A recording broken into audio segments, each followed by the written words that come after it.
From the Bob Mills Weather Center, the Oklahoma weather expert, Travis Meyer.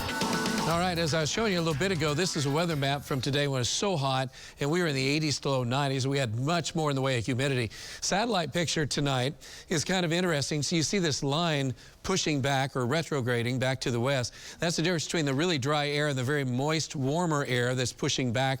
And now then tomorrow when it heats up out west, and the dry air will start pushing that back to the east. So it's, again, a little nerdy, but it is amazing what goes on.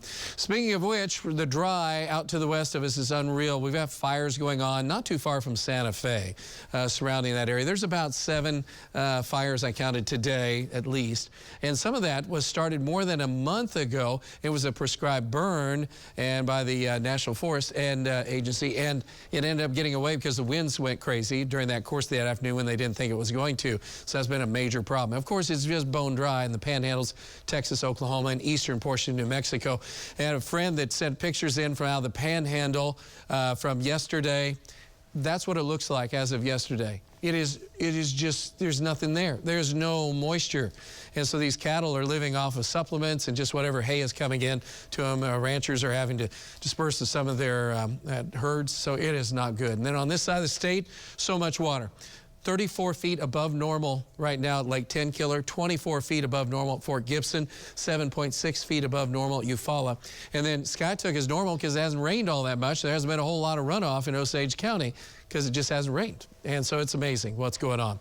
Hazy conditions, warm and humid. We're sitting at 74 dew point degrees, 74% humidity. And temperature's 83, so we've got the muggies. And I'm froggy today because I went out mowing in the morning, went crazy, and should have worn a mask or something because it's got me going really good. Mold spore and tree are going crazy. Temperatures are generally in the 80s here. Notice how it's in the 70s to near 80 out west, that warm, moist air pushing back to the west. Tonight, not much happening, and we're looking at temperatures in the 80s to, or should say upper 70s to low 80s. And by morning, we'll be looking at temperatures in the 70s. And then there'll be a mix again of some partly cloudy skies in the afternoon. We have high temperatures back in the 80s to near 90, and gustier south winds, not quite as strong as today when we had 40-mile-an-hour winds, but still there.